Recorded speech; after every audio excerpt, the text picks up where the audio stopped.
I pulled into our driveway just as the sky turned dark blue. My head was heavy, and my eyes burned from the long hours I'd spent on planes, in taxis, and walking hospital hallways. For weeks, I'd been at my dad's side, holding his hand, watching machines beep and blink. I hadn't slept much. Too many worries, too many memories, and now all I wanted, the only thing I could really think about, was getting home to my wife. I pictured her face, her small smile, the way she calls my name when I walk through the door. That's what kept me going when things got rough back at the hospital. But the second I pulled up to our house, something felt wrong, like I'd forgotten how things were supposed to feel. The first thing I noticed was the porch light was out, even though it was just past 8 and already dark. She never forgot the lights. Our living room window was dark too. The place looked almost empty, like nobody had lived there for a long time. I sat in the car for a second, trying to shake off the feeling. Maybe she was tired, maybe she went to bed early. But a little voice in my head started whispering that this wasn't right. I grabbed my suitcase out of the trunk. The night air felt colder than it should be this time of year. I could hear every sound, the creak of the handle, the tiny clack my keys made in my shaking hand. My heart was beating so hard it almost drowned out the other sounds. As I reached the front door, I fumbled the keys, dropping them once. My hands just wouldn't work properly, like I'd forgotten how to come home. I looked around the porch. The welcome mat was off-center. I don't know why that bothered me, but somehow it did. I unlocked the door and stepped inside, expecting to hear the TV or the hum of her favorite music. Instead, there was nothing. No light, no sound, just a still, heavy kind of quiet. The sort of quiet that makes the hair on the back of your neck feel funny. I stood there for a moment, just breathing. It even smelled different, somehow. I walked slowly through the hallway, my suitcase rolling behind me, each little bump on the floor echoing in the silence. Then, in the middle of all that quiet, I picked up on something else. At first, I thought maybe I was just tired, that my mind was playing tricks. But no. Yeah. I stopped, my body going stiff. The sound was so faint it almost disappeared if I breathed too loud. But it was there, all right? That's when my stomach started to twist. I stood at the bottom of the stairs, listening, really listening. The thump was coming from below, from the basement. It made no sense. Who'd be down there at this hour? Was my wife hurt? Was someone else in our house? I whispered her name into the darkness, the way you do when you're hoping for a normal answer. Nothing. Just that steady, awful thumping, like someone desperately trying to get out, trying to be heard. My feet felt stuck to the floor, but somehow I found myself moving toward the basement door. Every step felt like a mile. I called her name again, softer this time, hoping I'd hear her voice or maybe a laugh, some proof this was all just in my head. But there was only silence, and the sound getting louder as I moved closer. I didn't know it yet, but in that moment, everything in my world had already changed. I just hadn't seen the truth staring back at me in the dark. The door to the basement was locked. That stopped me cold. It wasn't just shut with the usual latch. It had a heavy padlock, big and new, hanging from the outside. I stared at it, my mind not quite able to process what I was seeing at first. We'd never locked our basement this way, not in all the years we'd lived here. My fingers grazed over the steel, trying to remember if we'd bought it for some other reason, trying to find any explanation that made sense. The air in the hallway was thick, and with every breath, I felt my heart beat harder inside my chest. The noises I'd heard before were clearer now, weak banging, the kind that says someone's out of energy and trying every last time to get help. There was a voice, too, so soft it almost faded between the wood and air. I heard my name, a whisper that barely made it through, hoarse and dry, the kind of sound you pray never comes from someone you love. You love. For a second, I forgot everything else. Forgot the suitcase, the cold air, even my exhaustion. All I could think about was getting to her. I called her name, desperate and loud. My voice bounced off the walls, nervous and shaky. I wanted her to know I was there, but the only answer was another weak thump, followed by silence.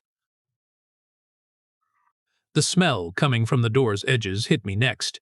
It wasn't normal. It was sharp, sour, a mix of sweat, old clothes, and something rotten that made me want to hold my breath. That's when panic really took over. Something was terribly wrong. My mind raced through 1,000 questions.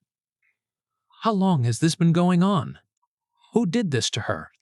Why was she locked away? Fear and anger mixed together until my hands started shaking even harder. I found myself running, really running, to the garage, all logic gone, just pure need to get that door open. My feet barely touched the ground. I grabbed the crowbar off the wall, the metal cold and heavy in my grip. On the way back, every second felt like forever. I jammed the crowbar under the padlock and pulled with everything I had, arms straining, chest tight, sweat starting to drip down my forehead. The first try made a dull snap but didn't break it. The second was harder, the door rattling, anger and worry pumping through me like a fever. On the third, the whole lock broke off, crashing to the floor. I flung open the door so hard it slammed back against the wall, echoing down the stairs. The smell burst out in a wave, thick and sour enough to sting my eyes. Forget about holding my breath. It was everywhere now. I flicked on the basement light and my eyes had to adjust. When I finally saw her, it was worse than anything I'd ever imagined. She was on the lowest step, curled up small, shaking so bad I could see it from the doorway. Her hair was tangled and dirty, her nightgown looked stained and torn. The skin on her hands and feet was cracked, and her face was pale and sunken. I stepped down fast, nearly slipping on the last step, and crouched beside her. She looked up, and for a long moment she didn't recognize me, her eyes wide, lost, scared. Then she whispered my name again, her voice barely more than air, and that sound nearly broke me. I pulled her into my arms as gently as I could, feeling just how light she'd become. There was no time for words. I wrapped my jacket around her and carried her upstairs, every muscle sore but numb to the pain. As we reached the living room, I laid her gently on the couch, tucked a blanket around her, and just watched her breathe, shaking, drifting in and out, eyes sometimes open and sometimes shut. I felt paralyzed, not sure what to do next. The house suddenly felt huge and empty, every light and every shadow making me wonder how long she'd been stuck down there. I grabbed my phone, fingers fumbling, dialing for help without even thinking. Each moment dragged with the fear that maybe I was too late, maybe there was something broken inside both of us that would never heal. Between the smell, the silence, and the way she clung to me, I thought about every hour I'd been gone, every minute she spent alone, waiting in the dark. I wondered if she thought I'd never come home. I sat beside her, whispering that I was here, repeating the words over and over until my voice went rough. "You're safe now, honey. I promise you're safe." That pause before anyone came felt endless. The only sound was the heavy breathing and the questions that wouldn't go away. How could this happen here? What turned our home into a place where someone could suffer alone? For those moments, I just held her close, hoping my warmth could erase some of the cold and hurt even as unanswered fears crowded the room. I sat there on the edge of the couch, watching her fight for each breath, my mind spinning in every direction. My whole body was buzzing with questions, too many all at once. How did she end up locked away in the basement? Who would do something like this? To her, to us. Why was there a lock we never owned, and how long had she been stuck down there while I was gone? It felt like the world had flipped upside down, and nothing made sense anymore. The house looked the same, but it felt haunted by something I didn't understand. He was all grown up now, taller than me, always promising to take care of his mom if I needed to leave for any reason. "Don't worry, Dad, I got it. She'll be fine," he'd said. I remembered the way he'd smiled, the casual way he reached over and squeezed my shoulder. I mean, we were never the perfect family, but I always thought we had each other's backs. In that kitchen, it never crossed my mind that anything could go seriously wrong. But now, looking at my wife, her face pale under the lamplight, her hands clutching the blanket, I started thinking about every detail, every choice I made before that trip. I'd packed my bags, left phone numbers on the fridge, stocked up the pantry. I'd run through her medicine schedule with him one more time, repeating myself just to be sure. He'd nodded, barely looking up from his phone, but I'd still believed him when he said he understood. In that moment, I kept blaming myself for ever leaving. Why did I go? Why didn't I check in more? Was there a sign I'd missed? A tiny worry I should have listened to? I started replaying memories of my son. Not the grown man in our house, but the younger boy I used to know. I saw him in blue jeans and muddy sneakers, running down the hall, yelling for his mom to watch him leap off the last step. I remembered him squeezing my arm, tugging on my hand. I remembered him curled up on the couch beside his mom, laughing at cartoons, asking simple questions that had no answers. He used to look at her like she was the whole world. It was hard to picture that boy and the young man I left in charge doing something so cruel.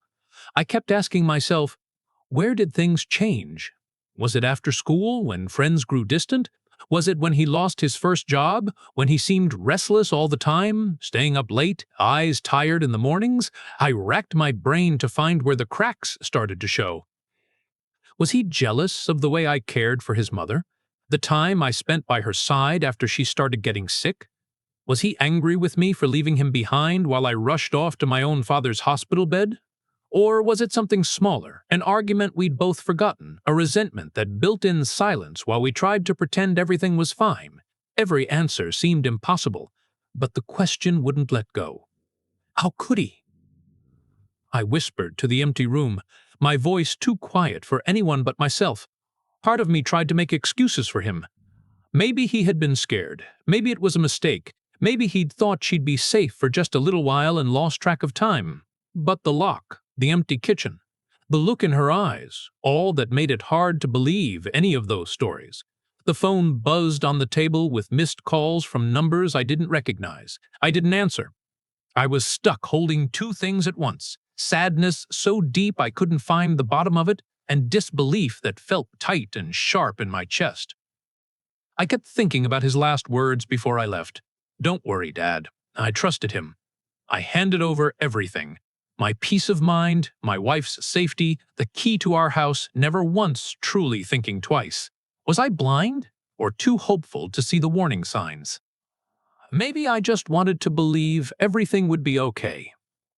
I saw his shoes by the door, his mug on the table, and for a moment I just sat there, wishing I could turn back time to hug that little boy again.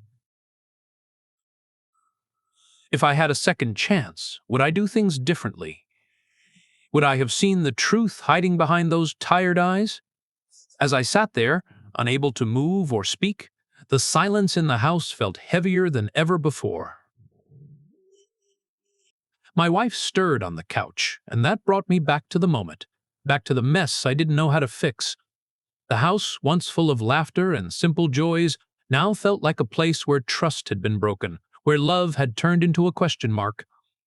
I wondered if I'd ever get the answer, or if some hurts were just too deep to heal. In the quiet, all I could do was wait and hope one day I'd understand what happened to the family I thought I knew.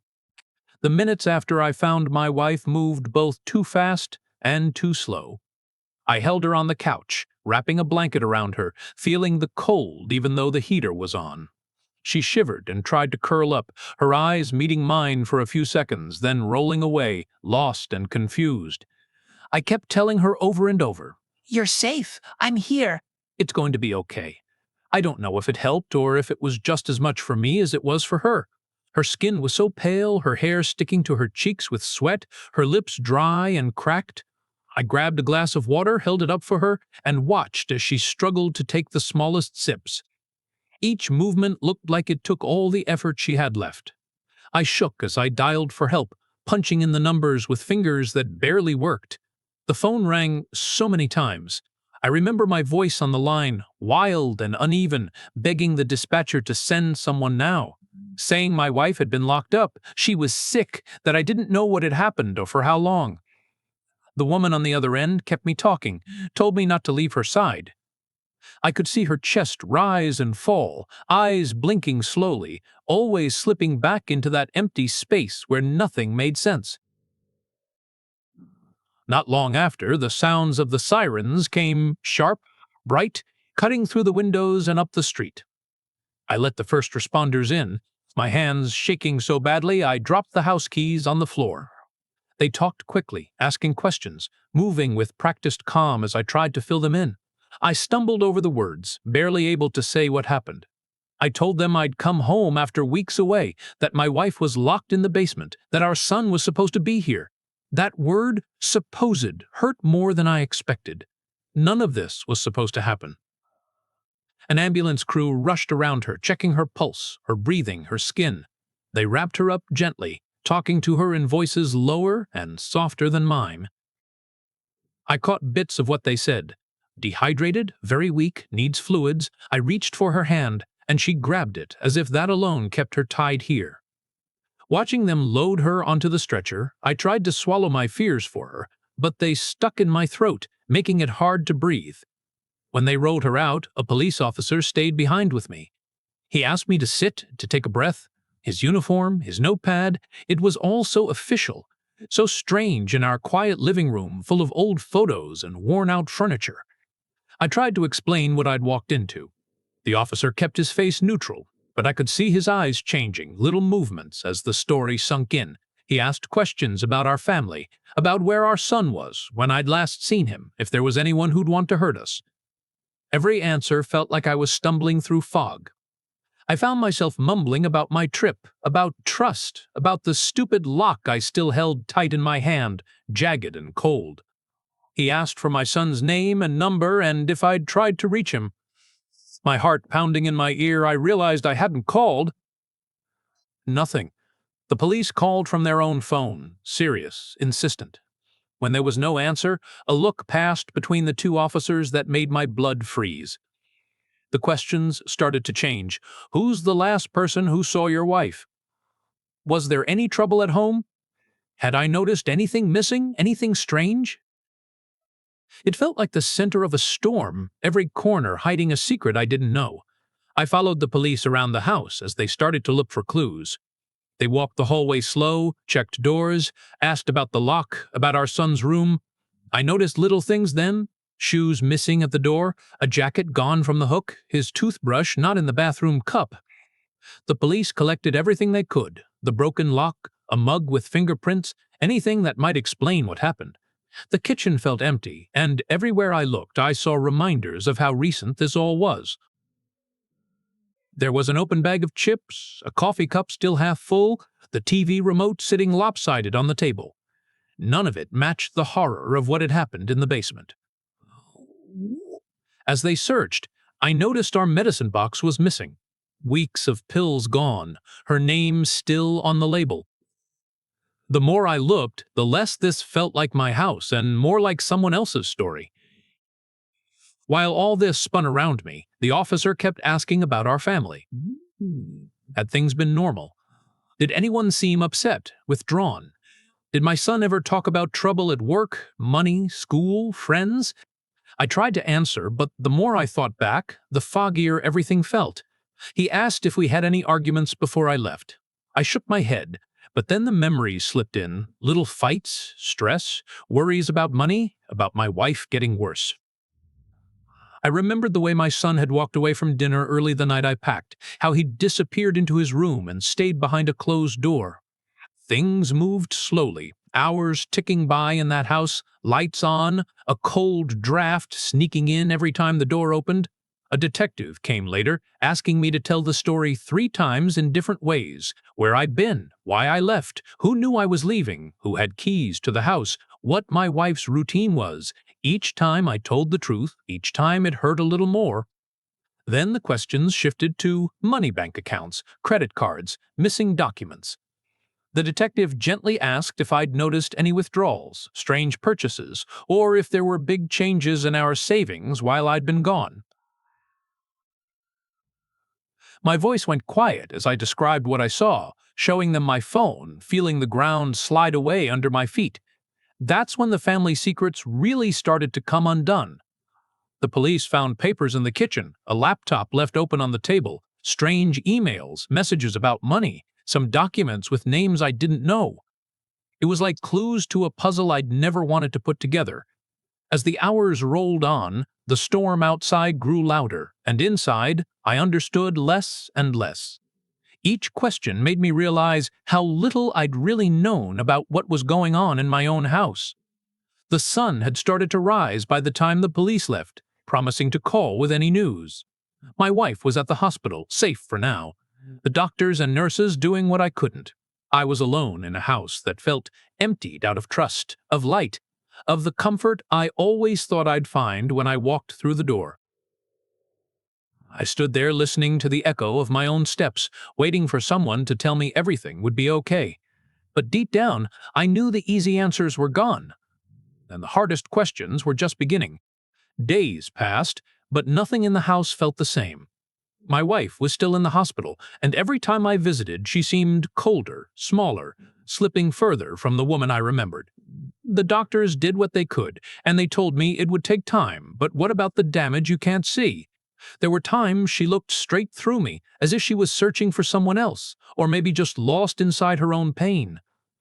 Each evening, I sat by her bed, holding her hand, promising her she'd never be alone again. I wasn't even sure if she understood, but I whispered it anyway. When I came home by myself, the quiet was almost too much. I kept going over everything in my head, bit by bit, looking for answers. Some nights I would sit at the kitchen table, staring at the family photo, thinking about how things used to be. The walls felt closer, the rooms darker, and I kept finding memories in every corner. My son's laughter through the hallway, my wife humming as she cooked, all those small moments I never thought I'd lose. Forgiving is supposed to be simple, but all I felt was this tight knot inside me, a mix of anger, confusion, and heartache. Every time I tried to understand why he did it, I'd end up right where I started, asking myself if I missed something, if I was blinded by hope, or just too tired to see what was happening around me.